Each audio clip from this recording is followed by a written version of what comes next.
Nongeye kubaha ikaze aho muri hose kuri Press, nizere ko amahoro y'Imana akomeje kuba yabana namwe muri make. Rero guys ni ibyiciro gikomeye cyane kuba ugeze kuri video, ariko ubanza usome iryo tangazo. Niba ufite impano yo gukina filime, ndagira ngo uduhamagare cyangwa se utwandikire kugira ngo impano yawe nawe ibashe kuba yazamuka, nawe ugere ahantu hashimishije nk'abandi. Kuko guys muri make ubu ngubu turi kwakira abakinnyi, dushaka gutegura filime, kuko hari filime ebyiri dushaka gukina. Niyo mpamvu dushaka abakinnyi cyane kugira ngo tubashe gusohora filime zacu, kugira ngo turebe ko twashimisha abanyarwanda. Muri make ikinzanye aha ngaha rero, kuko filime zanyu zenda gusohoka, ndagira ngo muhitemo ikintu kimwe. Dufite filime zigera kuri ebyiri, ndibanda ku zo muzi cyane. Hari iyo bita umukire w'umumiliyoneri yabanje, hagakurikiraho The Homeless Girl. Muri make icyo dushaka ni ukugira ngo mutubwire ese ko zose tuzifite. Mu by'ukuri reka mbanze nababwize ukuri, filime y'umukire w'umumiliyoneri murabona twe tugeze kuri sezo ya kabiri, dutegereje ya gatatu, noneho tuza kuyibura mu by'ukuri. Ariko rwose twanze kubikora, twabonaga umubare w'abantu bayirebaga bagabanyutse, turavuga ngo kugira ngo na babandi bagiye tubagarurire ibyishimo, tubahe ibyo bashaka, duhita dukubitaho The Homeless kugira ngo nabo babashe kwishima. Rero dufite ibice bigera kuri 300 by'umukire w'umumiliyoneri, uri kumva ko bizajya kuri sezo ya 4. Ibyo bice nabyo byiteguye gusohoka mu minsi iri imbere.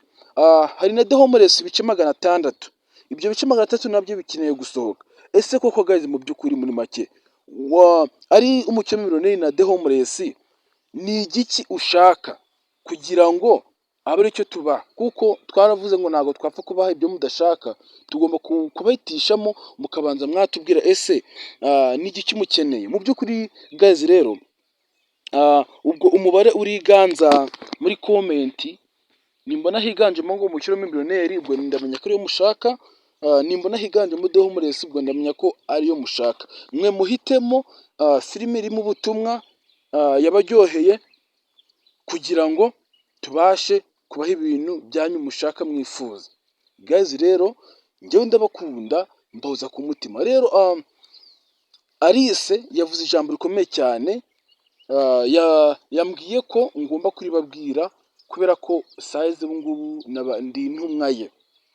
Yavuze ngo buriya ngo ari hafi yo kubabwira ibintu yaciyemo, ariko ibyo bintu ntabwo yari yabimbwira.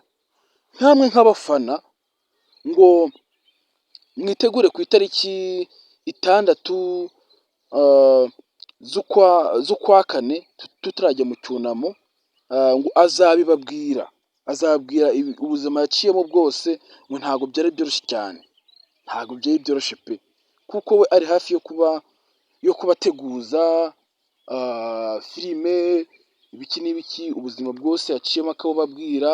Mu by'ukuri icyo ngicyo nkubwiye ngo ibintu agiye kubateguza ni filime agiye gukina, kubera ko guys rero reka mbanze nakubwiza ukuri. Mu by'ukuri izi filime dukina ni ibintu byatubayeho cyane, ni ibintu byatubayeho pe. ni uko twavuze ngo reka tubashyiriremo ibintu byose twaciyemo, kugira ngo namwe mutazabigwamo, cyangwa se nimubibona n'ahandi muzamenye ko ibyo bintu bibaho. Mu by'ukuri ubuzima bwose Alice yanyuzemo yabuciyemo. Rero guys rero reka mbashimire, mbabwira ngo mwitegure ku itariki 6.